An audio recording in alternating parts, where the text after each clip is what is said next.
한덕수 국무총리가 인공지능 등 첨단 기술이 담긴 혁신 의료기기가 시장에 신속히 진입할 수 있도록 관련 절차를 대폭 줄일 것이라고 밝혔습니다. 현재는 새로운 의료기기가 시장에 진입하려면 인허가부터 건보 등재까지 4단계에 걸쳐 최대 1년 4개월가량 걸렸습니다. 그런데 앞으로는 의료기기 허가 뒤 기존 기술 여부 확인만 거치면 시장에서 3년간 즉시 사용 가능하도록 해 최대 140일 이내에 사용할 수 있게 됩니다. 한 총리는 신산업 성장을 가로막는 규제 혁신에 더 속도를 내줄 것을 당부했습니다. 폐배터리 관련 규제를 정비해 배터리 생산에 필요한 원료 핵심 광물을 확보할 수 있도록 지원하고 야영장, 텐트 소재 등 레저 산업에 대한 과도한 규제도 손보겠다는 뜻을 내비쳤습니다. 또 외국인 근로자를 신속히 현장에 투입할 수 있도록 발급에 2주에서 3주가량 걸리는 외국인 등록증 없이 여권만으로도 식품 위생 분야 건강 진단을 받을 수 있도록 할 방침입니다. 이를 통해 일손이 부족한 요식업과 식품 공장의 어려움이 해소될 전망입니다. 25일부터 부산에서 열리는 유엔 플라스틱 협약 제5차 정부 간 협상위원회 회의가 성공적으로 진행될 수 있도록 준비 현황도 점검했습니다. 한 총리는 한국이 플라스틱 오염의 위협으로부터 지구 생태계를 보호하는 데 기여하고 글로벌 자원 순환 분야 시장을 선도할 수 있는 기회로 만들어야 한다면서 준비에 만전을 기해달라고 주문했습니다. 자율운항 선박 시프트 오토호의 출항식이 경남 거제에서 열렸습니다. 12m 길이의 이 선박은 12인승 규모의 실증 연구용 배로 음성 제어와 사물 인터넷 시스템 등이 설계 단계부터 적용됐습니다. 지난 7월 정부의 규제 특례 적용을 받으면서 앞으로 저궤도 위성통신을 통한 원격 제어가 가능한지 실증을 거칠 예정입니다. 운항 중에 다른 선박과의 충돌을 막고 최적 항로를 찾는 등 승선한 선원 없이도 임무를 완수하는 것을 목표로 합니다. 앞서 HD 현대중공업의 8000TEU급 컨테이너선에도 규제 특례가 적용돼 이달부터 자율운항 실증 사업을 시작했습니다. 정부가 이처럼 규제 특례를 통해 자율운항 기술 실증에 속도를 내는 건 우리나라 교역량의 해운 의존도가 높은 만큼 기술 고도화가 필요하다고 보기 때문입니다. 지난 9월엔 정부가 추진하는 한국형 자율운항 선박 시스템이 1800TEU급 컨테이너선에 탑재돼 실증 사업에 들어갔는데 정부는 실증을 거쳐 국제해사기구가 인정하는 자율운항 레벨 2와 레벨 3 수준의 시스템을 개발하는 것을 목표로 하고 있습니다. 국제해사기구에 따르면 레벨 2는 선원이 탑승해 있으나 원격 조정이 가능한 수준이며 레벨 3는 선원이 탑승하지 않고 원격으로만 조정하고 가장 높은 레벨 4는 사람의 개입 없이 선박이 독립적으로 상황을 판단하는 완전 자율운항 시스템이 실현되는 단계입니다.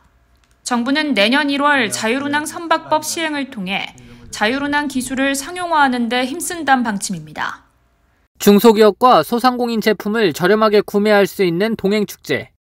올해 마지막 동행축제가 12월 1일 개막해 온 오프라인은 물론 각종 행사와 함께 열립니다. 중기부는 개막 행사 기간 따뜻한 먹거리를 즐길 수 있는 옹기 장터와 청년 상인 판매존, K뷰티 제품 홍보관 등 30여 개의 판매 홍보 부스를 운영합니다. 특히 지난 5월과 9월 동행축제에 참여했던 600개사 제품 가운데 소비자와 전문가가 선정한 우수 소상공인 100개사의 제품을 집중 할인 판매합니다. 넷플릭스 흑백요리사에 출연한 정지선 셰프와 협업해 동행 제품을 활용한 라이브 요리쇼를 선보이고 나눔 바자회도 진행될 계획입니다. 3주차에는 100개사 중 우수기업 선발을 위해 동행 품평회가 열리고 4에서 5주차에는 성공 노하우를 공유하는 동행 어워즈도 개최합니다. 전국 곳곳에서는 지역 판매점과 나눔 행사가 열립니다. 대구 크리스마스 페어와 연계한 소상공인 특별 판매전이 열리고 군산에서는 겨울 나눔 동행축제가 각각 개최됩니다. 또한 전국 8천여 곳의 착한 가격업소와 1,300여 곳의 백년가게를 이용하면 카드 할인이 되고 쿠팡 등 총 190여 개 채널에서 최대 50% 할인 쿠폰을 발행할 계획입니다. 이 밖에도 전국 7개 소담스퀘어에서는 지방 중소벤처기업청과 연계한 라이브 커머스와 국민 누구나 참여할 수 있는 챌린지 이벤트 등이 전개됩니다. 자세한 상품 할인과 이벤트 정보는 동행축제 누리집이나 카카오톡 동행축제 채널에서 확인할 수 있습니다. 체납자의 집에 국세청 직원들이 강제로 문을 열고 들어갑니다. 체납자는 강하게 항의하며 반발합니다. 정말 진정하세요. 세금 대타를 안 낸다고 했어. 집안 곳곳에서 명품 가방, 미술품 등이 쏟아져 나옵니다. 모두 합쳐 6억 원어치가 압류됐습니다. 양도소득세 수십억 원을 납부하지 않은 또 다른 체납자. 자녀들에게 양도금액을 이체하는 등 조직적으로 세금을 회피했습니다. 국세청이 자녀들의 주소지를 수색했더니 김치통 안에선 5만 원권 현금 다발이, 서랍장에는 현금 뭉치와 귀금속이 나왔습니다. 이처럼 세금을 낼 능력이 있음에도 고의로 재산을 숨기고 호화 생활을 하는 고액 체납자 696명에 대해 국세청이 추적 조사에 나섰습니다. 배우자 명의의 해외 보험을 가입하고 보험료를 외화로 송금해 재산을 은닉하는 등 교묘한 방법으로 세금 납부를 회피하려는 사례가 적발됐습니다. 아파트 분양권 양도대금으로 가상자산을 구입한 후 가상자산 일부를 가족들에게 이전해 재산을 숨기는 등 신종 수법도 등장했습니다. 국세청은 올해 10월까지 2조 5천억 원의 체납세금을 강제 징수했다며 앞으로도 고액 상습 체납자의 은닉재산은 끝까지 추적하겠다고 밝혔습니다. 일종의 검찰 역할을 하는 공정거래위원회 사무처는 4대 은행의 주택담보대출 비율, LTV 담합 의혹을 조사 중입니다. KB국민, 신한, 하나, 우리은행 등 4대 은행이 7,500개에 달하는 자료를 공유한 뒤 LTV를 비슷한 수준으로 맞췄다는 의혹입니다.